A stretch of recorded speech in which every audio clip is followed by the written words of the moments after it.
میرے رسول کریم صلی اللہ تعالی علیہ وآلہ وسلم فرماتے میں گزر رہا ہوں گا، ایک کی سفارش کرنے گزر رہا ہوں گا، حضرت آدم مجھے آواز دیں گے۔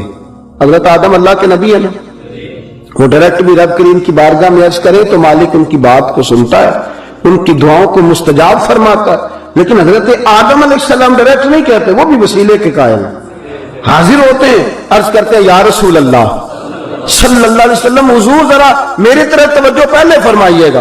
حضور فرماتے ہیں جناب کا حضور وہ سامنے آپ کے امتی کو فرشتے پکڑ کے دوزخ کی طرف لے جا رہے ہیں۔ حضور ذرا میرے محبوب علیہ السلام فرماتے ہیں ایک کی ابھی سفارش کر کے آیا ہوں، اب میں اس کے پیچھے جاؤں گا۔ جا کے پکڑا، فرشتوں سے کہا کہاں لے جا رہے؟ کہا حضور اعمال تول لے، گناہ زیادہ نکلے۔ فرمایا میرے سامنے تولو۔ فرشتے دیانتدار ہیں کہ نہیں؟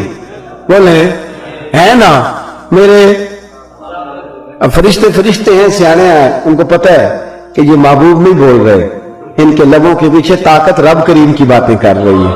نہیں میرے سامنے تولو۔ انہوں نے کہا یا رسول اللہ صحیح تولے۔ حضور صحیح انہوں نے نہیں کہا۔ اچھا یہاں ایک اور بات قابل توجہ ہے جو آپ نے غور کرنی ہے، یہاں مدعی جو ہے نا وہ نہیں احتجاج کر رہا کہ صحیح نہیں تلے، جس کے تلے ہیں وہ چوپ ہے، اس کو پتہ ہے صحیح، پتہ سارے دربار میں کیتی ہے، جس کے سامنے تلے جس کے تلے ہیں اس کا احتجاج ہے۔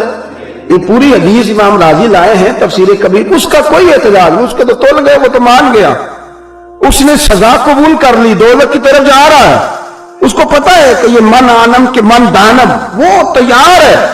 لیکن میرے محبوب شفیع ہیں، حضور شفیع، ایک وکیل ہوتا ہے ایک شفیع ہوتا ہے۔ حضور وکالت نہیں کریں گے، سفارش کریں گے۔ ایک وکیل ہوتا ہے، ایک وکیل کہتا ہے اس نے غلطی نہیں کی معاف کر دے، جو شفیع ہوتا ہے وہ کہتا ہے اس نے غلطی کی ہے مہربانی کرے معاف کر دے۔ وکیل کہتا ہے کی ہی نہیں، اور شفیع کہتا ہے نہیں جی ہو گئی ہے، ہم مانتے ہیں کی ہے پر چلو مولا تو مہربان جو ہے۔ یہ فرق ہے شفیع اور وکیل کے اندر۔ میرے رسول کریم صلی اللہ علیہ وسلم شفیع ہیں، سفارش کریں گے۔ حضور سید عالم علیہ السلام نے کہا چلو بھی میرے سامنے تولو۔ یا رسول اللہ تول تو گئے ہیں، کسی کو اعتراض ہی نہیں، حضور نے حکم دے دیا تو وہ حکم ہو گیا، اعمال تول رہے ہیں۔ وہ گناہگار اس کو پتہ ہے کہ میں کوشش کرتا رہا لیکن میرے اندر ہی کوتاہیاں زیادہ تھی، وہ ہاتھ باندھے ساتھ جھکائے کھڑا ہے، اس کو پتہ ہے جو میرے پلے ہے، جب اعمال تلنے لگے تو تلے تو پھر گناہ زیادہ، نیکیاں پھر تھوڑی۔ نبی پاک نے جیب میں ہاتھ ڈالا اور ایک کاغذ کا ٹکڑا نکال کے اس پلڑے میں رکھا جہاں نیکیاں تھی، بس وہ ایک ٹکڑا رکھنا تھا کہ نیکیاں زیادہ ہو گئی۔ تو حضور نے فرمایا تم نے صحیح نہیں نہ تولے تھے، اب صحیح تولے ہیں، چلو جنت میں لے کے جاؤ۔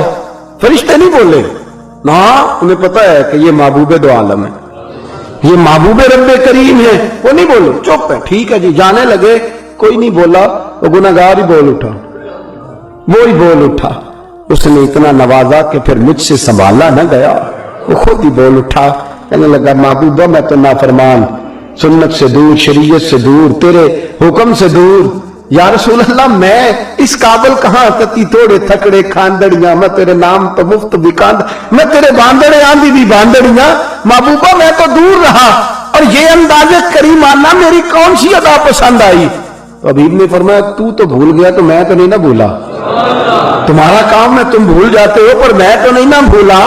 یا رسول اللہ کون سی ادا؟ فرمایا ایک محفل میں تو بیٹھا تھا اور اکیلے میں تنہائی میں تجھے کیا سرور آیا، تو نے ایک بار درود پڑھا تھا، میں نے تیرا سنبھال کے رکھا ہوا تھا، وہ تیرا ایک بار درود پڑھنا میں نے سنبھال کے رکھا ہوا تھا۔ فرمایا آج جب یہ تجھے لے جا رہے تھے تو اطلاع پہنچانے والا بھی اللہ، اور درود کی اطلاع میری بارگاہ تک لانے والا بھی اللہ، اور فرمایا تجھے بچانے والا بھی اللہ، لیکن اس نے وسیلہ اپنے محبوب کی ذات کو بنایا ہے۔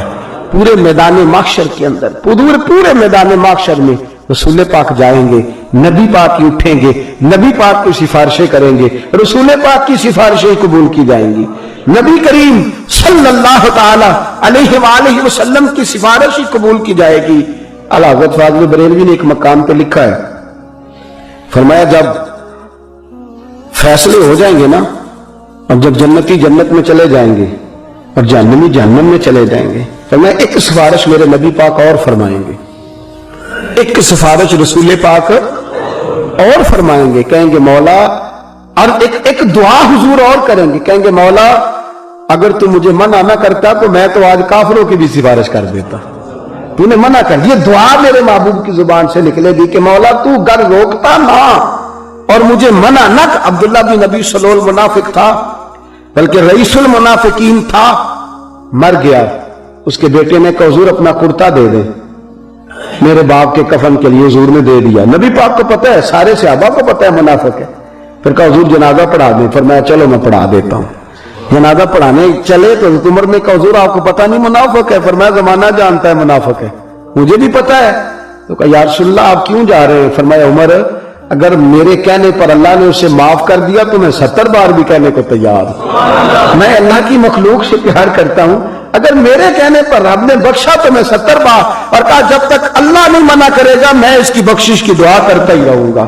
مجھے کرنے تو رب نے کہہ دیا وَلَا تَكُمْ فِيهِ أَبَدًا, حبیب نہیں جانا, ان کی جگہ پہ جا کے کھڑے نہیں ہونا. رب نے منع فرمایا تو محبوب نے دعا چھوڑی, ورنہ فرمایا میں اگر میرے کہنے پہ معاف کرتے تو میں 70 دفعہ منافق کے لیے کہنے. جو نبی منافق اور کافر کی سفارش کرنے کو تیار ہے, مجھے بتائیے وہ غلاموں کی سفارش کتنی کریں گے؟ نبی پاک صلی اللہ علیہ وسلم ذکر کرنے والوں کی, درود پڑھنے والوں کی, میلاد کرنے والوں کی, محبت کرنے والوں کی, شریعت اور سنت پر چلنے والوں کی سفارش کتنی کریں گے؟ پر مصیبت تو یہ ہے نا, مصیبت تو یہ ہے نا کہ یہاں لوگوں نے بڑوں سے تو بنا کے رکھی ہے کہ مشکل میں کام آئیں گے, لیکن درود نہیں بچا کے رکھا کہ قیامت میں کام آئے گا. درود شریف قیامت میں, قرآن پاک قیامت میں, حضور کا وسیلہ قیامت میں. حضرت آدم علیہ السلام 500 سال تک روتے رہے, یا اللہ معاف کر دے, یا اللہ معاف کر دے. فتلقى آدم من ربہ کلمات. اللہ فرماتے پھر میں نے ہی جناب آدم کو کچھ کلمے سکھائے, میں نے ہی جناب آدم کو کچھ اللہ نے کلمے سکھائے. تو وہ کلمے کون سے تھے؟ علامہ اسماعیل حقی تفسیر روح البیان میں سایہ مقدسہ کے تحت لکھتے ہیں کہ حضرت آدم کے دل میں اللہ نے بات ڈالی. فتلقا, دل میں القاء فرمائی, دل کے اندر بات ڈالی. کیا بات ڈالی؟ حضرت آدم کہنے لگے میرے دل میں اچانک خیال آیا ایک دن, 500 سال ہو گئے مجھے روتے ہوئے, میری توبہ قبول نہیں ہوتی. میرے دل میں خیال آیا کہ میں نے جب اللہ نے جب میرے وجود میں روح پھونکی تھی, میں نے آنکھ کھولی تھی تو جنت کے ہر پتے پر, ہر درخت کے پتے پر میں نے اس میں محمد لکھا ہوا دیکھا, حضور کا اسم مبارک لکھا ہوا تھا. مالک کا نام لکھا ہوتا ہے کہ مخالف کا لکھا ہوتا ہے؟ مالک کا لکھا ہوتا ہے کہ مخالف کا لکھا ہوتا ہے؟ اعلیٰ حضرت فاضل بریلوی فرماتے ہیں تجھ سے اور جنت سے کیا مطلب, اور نجدی دور ہو, ہم رسول اللہ کے, جنت رسول اللہ کے صلی اللہ علیہ وسلم. میرے حبیب پاک کا نام لکھا ہے. تو کہتے ہیں دل میں خیال آیا کہ جس کا نام اللہ نے میرے بھی پیدا ہونے سے پہلے لکھا ہے وہ اللہ کا بڑا پیارا ہی ہے نا. تو کہتے ہیں میں نے عرض کی کہ مولا مجھے اس نام والے کے وسیلے سے معاف کر دے, اس نام والے کے وسیلے سے معاف کر دے. کہتے ہیں دعا بھی پوری نہیں ہوئی تھی, رب نے معافی کا اعلان فرما دیا.